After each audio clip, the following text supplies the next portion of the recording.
একটা দৈনিক পত্রিকার প্রথম পাতায় লিখেছে, আমি নাকি রাজনগর গিয়ে সুদন দাসের সঙ্গে বৈঠক করেছি, সেখানকার বিধায়ক, সিপিএম এর বিধায়ক, তার জন্য নাকি বিজেপি ক্ষিপ্ত হয়ে উঠেছে। এত বড় ডাহা মিথ্যে, যেখানে হাজার হাজার মানুষ বাজারের মধ্যে এই গন্ডগোলে দেখেছে, যে সেখানে আমরা সবাই বলছি আমি সুদন দাসের কে আমার জানানোর দরকার নেই, কি আমার জানানোর দরকার নেই। কিন্তু মিডিয়ার প্রতি, প্রিন্ট মিডিয়ার প্রতি মানুষের যে শ্রদ্ধাটা ন্যূনতম ছিল, সেটাও আজকে নেই। এই ধরনের মিথ্যা আশ্রয় নিয়েছে, এই ধরনের প্রতারণা করা হয়েছে। সমস্ত জায়গায় আমরা আক্রান্ত হচ্ছি। মিডিয়ারও একটা দায়িত্ব আছে, দায়বদ্ধতা আছে রাজ্যের প্রতি। রাজ্যে সুষ্ঠু বাতাবরণ, শান্তি শৃঙ্খলা বজায় রাখা। রাজনীতি থাকবে, দল থাকবে, কিন্তু এই ধরনের মিথ্যা প্রপাগান্ডা করা হয়েছে। তাতে আমাদের ওরা বলছে সিপিএম এর বিরুদ্ধে, মানে সিপিএম এর সঙ্গে নাকি কংগ্রেস মিলে রাজ্যে ষড়যন্ত্র করছে।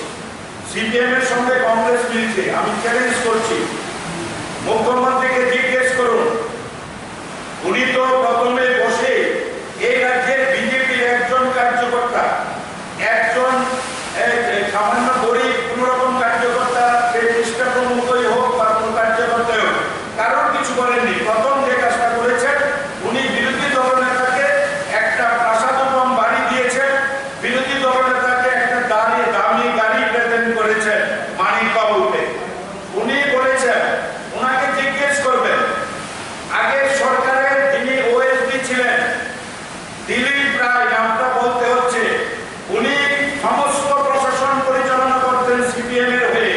এখন উনি বর্তমান মুখ্যমন্ত্রী ওএসডি হিসাবে কাজ করছেন এই সিপিএম এর যিনি ওএসডি ছিলেন।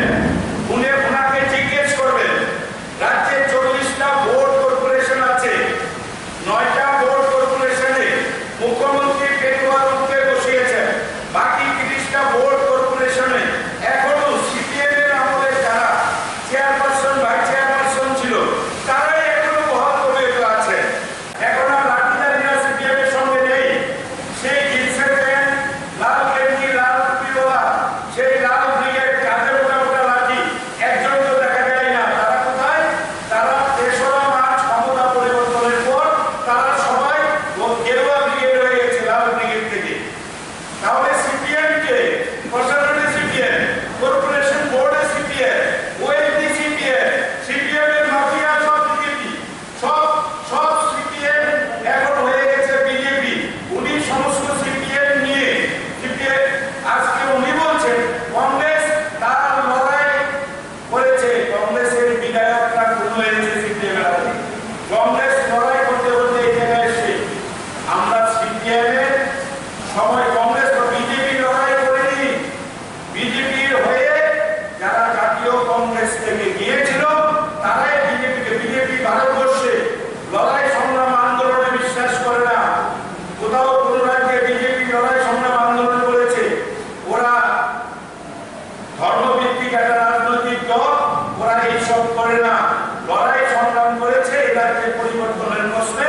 যারা জাতীয় কংগ্রেসকে ভোট দিত, জাতীয় কংগ্রেসের কর্মী ছিল, তারাই পরিবর্তনের প্রশ্নে লড়াই করেছে। ওনাদের নেতৃত্বের মধ্যে লড়াই সংগ্রাম করে কোনো কিছু।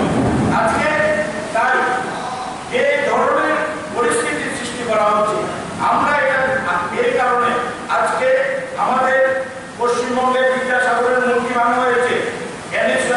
এনএসআই আজকে প্রতিবাদ মিছিল করেছে, এখন প্রতিবাদ মিছিল করেছে বিদ্যাসাগরের মূর্তি ভাঙার কারণে। আগামীকাল বেলা 2টায় আমরা এখান থেকে প্রতিবাদ মিছিল বেরোবে, প্রোটেস্ট মিছিল আগরতলা কংগ্রেস ভবন থেকে আগরতলা শহরে একটা প্রতিবাদ মিছিল আমরা বের করব এই সন্ত্রাস, অত্যাচার, জুলুম, পুলিশের অত্যাচারের বিরুদ্ধে। আমরা